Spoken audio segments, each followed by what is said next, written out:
ഈ മണ്ണിടിച്ചിലുണ്ടായ പ്രദേശം എന്നത് ഈ ഗംഗാവല്ലി പുഴ വളരെ കൃത്യമായി തിരിഞ്ഞു പോകുന്ന സ്ഥലമാണ്. അവിടെ ആ വരുന്ന പുഴയുടെ ആ വളവിലാണ്, ആ വളവിനോട് ചേർന്നാണ് ഈ മണ്ണിടിച്ചിലുണ്ടായത്. ഈ മണ്ണട്ടികൾ പൂർണ്ണമായി നദിയിലേക്ക് പതിച്ചത്.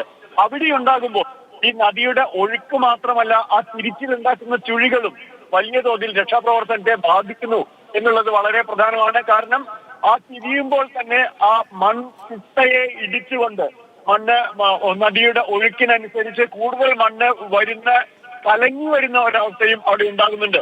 ഈ നാവികസേനയുടെ ബോട്ടുകൾ പലപ്പോഴും തിരിച്ചു പോകണം, മാറണം എന്ന് പറയുന്നത് വലിയ കാറ്റിനനുസരിച്ച് മാറ്റങ്ങൾ ഉണ്ടാവുന്നു. അവർക്ക് നിയന്ത്രിക്കാനാവുന്നില്ല. അതോടൊപ്പം തന്നെ ഈ തിരിച്ചിലിനുള്ളിൽ ഉണ്ടാകുന്ന ചുഴികളും അവർക്ക് പ്രതിസന്ധിയാവുന്നു എന്നുള്ളതാണ്. കാലാവസ്ഥ അനുകൂലമാവുകയാണെങ്കിൽ തീർച്ചയായും കാര്യങ്ങൾ കുറെ കൂടി സുഗമമാകും എന്ന് ഉറപ്പാണ്. പക്ഷേ അപ്പോഴും ഈ തിരച്ചിൽ നൽകുന്ന ഒരു പ്രധാനപ്പെട്ട പാഠമുണ്ട്. അത് ഞാൻ നേരത്തെ പറഞ്ഞതാണ്. എന്തായാലും ശാസ്ത്രീയമായ അന്വേഷണങ്ങൾ, ശാസ്ത്രീയമായ കണ്ടെത്തലുകൾ, അതിന് ഏതെല്ലാം വിധത്തിൽ നമ്മുടെ യന്ത്ര സംവിധാനങ്ങൾ എത്രത്തോളം സജ്ജമാണ്, സൈന്യം, നാവികസേന, ദുരന്ത നിവാരണ സേന തുടങ്ങിയ കാര്യങ്ങളെല്ലാം ഈ നിമിഷങ്ങളിൽ കൂടുതൽ വ്യക്തമാവുകയാണ്. കൂടുതൽ ഊർജ്ജസ്വലമായും കൂടുതൽ ഏകോപിതമായുമുള്ള ശ്രമങ്ങളാണ് തുടരുന്നത്. കാലാവസ്ഥ പ്രതിസന്ധി ഉണ്ടാക്കുന്നുണ്ട്.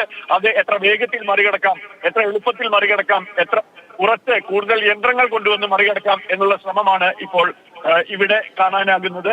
ആ വിധത്തിലുള്ള പരിശ്രമമാണ് ഇപ്പോൾ പൂർത്തിയായിക്കൊണ്ടിരിക്കുന്നത്. അത് ഈ സംയുക്ത യോഗം പൂർത്തിയായിട്ടുണ്ടോ? നാളത്തെ ഒരു മാസ്റ്റർ പ്ലാൻ എന്ന നിലയ്ക്ക് എന്തെങ്കിലും കാര്യങ്ങൾ അവർ പറയുന്നുണ്ടോ? അത് എനിക്കിപ്പോൾ അല്പസമയത്തിനുള്ളിൽ ഞാൻ അത് അപ്ഡേറ്റ് ചെയ്യാനാവും എന്നാണ് കരുതുന്നത്. കാരണം എനിക്ക് വിളിക്കാൻ കഴിഞ്ഞില്ല കഴിഞ്ഞ